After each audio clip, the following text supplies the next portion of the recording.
Hello viewers, welcome to my cooking channel. আশা করছি সবাই ভালো আছেন।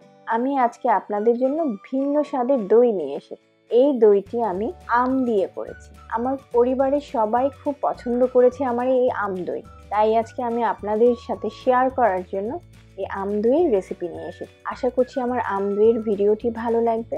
রান্নার ভিডিওগুলো যদি আপনাদের কাছে ভালো লেগে থাকে, আমার চ্যানেলের আরও নতুন নতুন রেসিপি দেখার জন্য সাবস্ক্রাইব করবেন আর আমার ভিডিওগুলো ফ্রেন্ডস অ্যান্ড ফ্যামিলির সাথে শেয়ার করবেন। এখানে 1.5 লিটার দুধকে 1 লিটার করে নিয়েছি আমি। 1.5 লিটার দুধের মধ্যে আমি 1/3 কাপ চিনি দিয়েছি। চিনি দিয়ে আমি 1 লিটার করে নিয়েছি।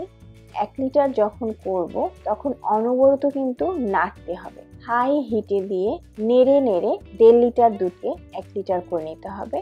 যদি দুধের উপরে সর জমে যায় তাহলে কিন্তু দই ভালো হবে না, সেই জন্য খেয়াল রাখতে হবে দুধের উপর যেন সর না জমে। হাই হিটে যদি আমি দুধটাকে ঘন করি তাহলে খুব দ্রুত ঘন হয়ে যাবে। এখানে 4 টেবিল চামচ দই আছে। আমি মিষ্টি দই নিয়েছি, আপনারা চাইলে টক দইও নিতে পারেন। আমি দইকে একটু ছেঁকে নিয়েছিলাম, কারণ দইয়ের মধ্যে অনেক সময় পানি থাকে, সেই জন্য ছেঁকে নিলে আর এই পানিটা থাকবে না। নিয়ে ভালো করে ফেটে নিয়েছি। দেখুন কিরকম করে ফেটে নিচ্ছি, ঠিক এমন করে আপনারা ভালো করে ফেটে নেবেন। এখানে 1 কাপ আমের পিউরি আছে। এখানে 2টো আমকে আমি পিউরি করে নিয়েছি। আমি আম পিউরির সময় কোনো পানি ব্যবহার করিনি, তাহলে দেখা যাবে যে দই যখন করব তখন কিন্তু পানি ছেড়ে দিবে দইয়ের মধ্যে। সেই জন্য আমি ব্লেন্ডারে ব্লেন্ড করে নিয়েছি এবং করে ভালো করে জালি যে ছাঁকনিগুলি আছে তার মধ্যে ছেঁকে নিয়েছি। তাহলে আমের যে আঁশগুলো সেগুলি আর থাকবে না, খুব সুন্দর পিউরি হবে।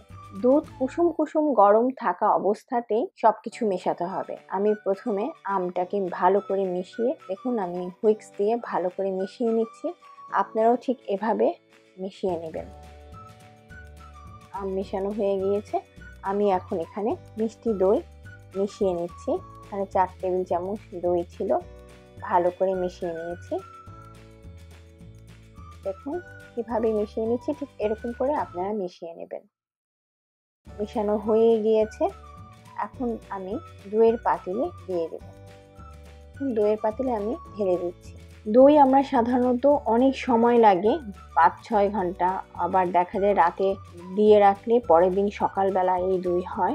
এত সময় আর এখন লাগবে না, খুব ঝটপট আমি আপনাদেরকে দই দেখিয়ে দিচ্ছি। মাত্র 1.5 থেকে 2 ঘন্টা সময় লাগবে এই দই হতে। দেখুন আমি কিভাবে পাতিলের মধ্যে টাওয়াল বিছিয়ে তার উপরে দইয়ের হাঁড়িটা রেখে ঢাকনা দিয়ে আবার আমি একটি পাতলা কাপড় টাওয়াল দিয়ে আমি ঢেকে দিয়েছি। ঠিক এরকম করে ঢেকে দিতে হবে এবং একদম মিডিয়াম আঁচে এই দই করতে হবে 1.5 থেকে 2 ঘন্টা।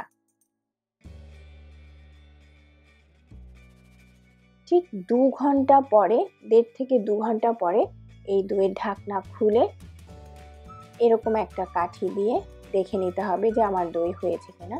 দই আমার হয়ে গিয়েছে, আমি এখন নামিয়ে ফেলবো। দেখুন কি সুন্দর হয়েছে দই, একদম কিন্তু বসে গেছে। দেখুন আমি নাড়ছি, কিছুই হচ্ছে না, অনেক সুন্দর হয়েছে। আশা করছি আপনাদের কাছে ভালো লেগেছে, দেখতেও খুব ভালো লাগছে। দই নিয়ে যদি কোনো কিছু জানার থাকে অবশ্যই আমার কমেন্ট সেকশনে আমাকে জানাবেন, আমি চেষ্টা করব উত্তর দেওয়ার জন্য। ভালো থাকবেন আপনারা সবাই, আমার জন্য দোয়া করবেন। আল্লাহ হাফেজ।